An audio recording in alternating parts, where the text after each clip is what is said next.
Welcome students. Today in social studies we study lesson 20 India and the UNO session 2. In this session we will study topic origin of NAM non-alignment movement.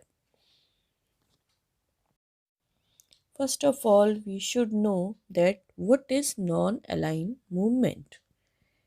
Non-alignment movement is an intergovernmental organization of states considering themselves not aligned firmly with or against any major power bloc. Now, next topic is origin of NAM or non-aligned movement. After the Second World War, the USA and USSR emerged as the two major world powers. द्वितीय विश्व युद्ध के समाप्त होने पर USA और USSR जो है दो महाशक्तियां बनकर उभरे। These two countries form two rival group. ये आपस में एक दूसरे के दुश्मन थे। These groups were form mainly on the basis of their military pacts. As a result there was a danger of another world war. इन महाशक्तियों की आपसी दुश्मनी को देखते हुए ऐसा लगने लगा था कि शायद अब विश्व जो है अगले महायुद्ध की ओर बढ़ रहा है। Many countries in Asia and Africa were becoming independent at that time. उसी समय बहुत सारे देश एशिया और अफ्रीका में स्वतंत्र हुए थे। These newly independent countries were weak and poor. और इतने दिन की गुलामी के बाद आज़ाद होने से ये बहुत कमज़ोर और गरीब थे। India was one such country. उसी तरह का एक देश भारत भी था। The major world powers wanted these newly independent countries to join their group. ये दोनों महाशक्ति चाहती थी कि जो नए देश बने आज़ाद हुए हैं वो इन दोनों ग्रुप में से किसी को ज्वाइन कर ले। Many countries of the world join the group led by USA और Russia to protect their independence. बहुत से देशों ने उनको ज्वाइन भी किया। India realize that such an alignment with any group is another kind of slavery. भारत ने ये सोचा महसूस किया कि यदि हम उसको ज्वाइन कर लेंगे तो यह एक दूसरी गुलामी शुरू हो जाएगी। Therefore, India decided not to align with any group. इसलिए भारत ने यह तय किया कि वो इनमें से किसी भी ग्रुप को ज्वाइन नहीं करेगा। The first Prime Minister of India, Pandit Jawaharlal Nehru, proposed the policy of non-alignment. यह जो नॉन अलाइनमेंट की पॉलिसी थी इसका शुभारंभ पंडित जवाहरलाल नेहरू ने किया।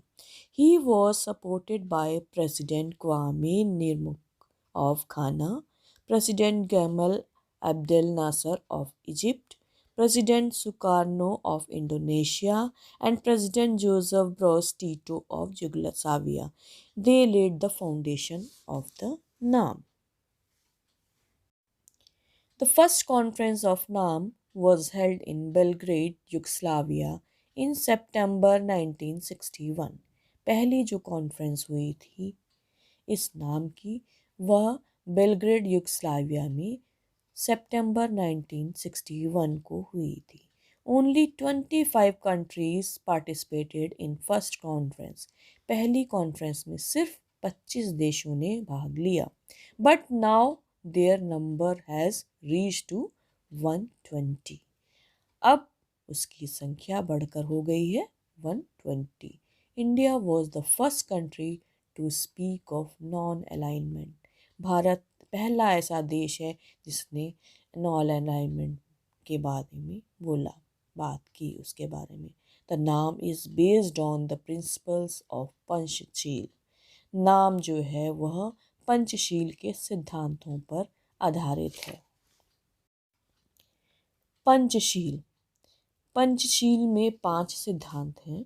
दे आर पीसफुल को एग्जिस्टेंस, माने कि शांतिपूर्ण तरीके से, तो साथ साथ मौजूदगी।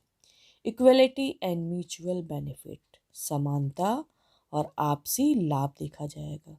Non aggression towards each other, मतलब किसी पर भी कोई किसी पर आक्रमण नहीं करेगा। Non interference in each others affair, किसी के मामलों में कोई भी हस्तक्षेप नहीं करेगा।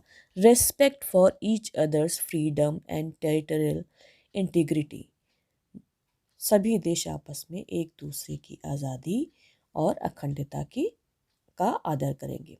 द नाम is the biggest contribution of India to the developing nations. Before the formation of NAM, small and poor countries had almost no voice in the United Nations. नाम जो है एक बहुत बड़ा देन है भारत की, जिससे कि जो देश डेवलपिंग थे, स्मॉल थे, पुअर थे, उन देशों जिनकी कोई आवाज़ यूनाइटेड नेशन में नहीं सुनी जा सकती थी, उनको ये प्लेटफॉर्म मिला। Now these countries can raise their voice through the NAM, अब यह देश भी अपनी आवाज़ नाम के प्लेटफॉर्म से उठा सकते हैं। Now this session is finished and also this lesson is finished. I will give you the exercises, question answers on your WhatsApp group or in your homework. Thank you. Bye.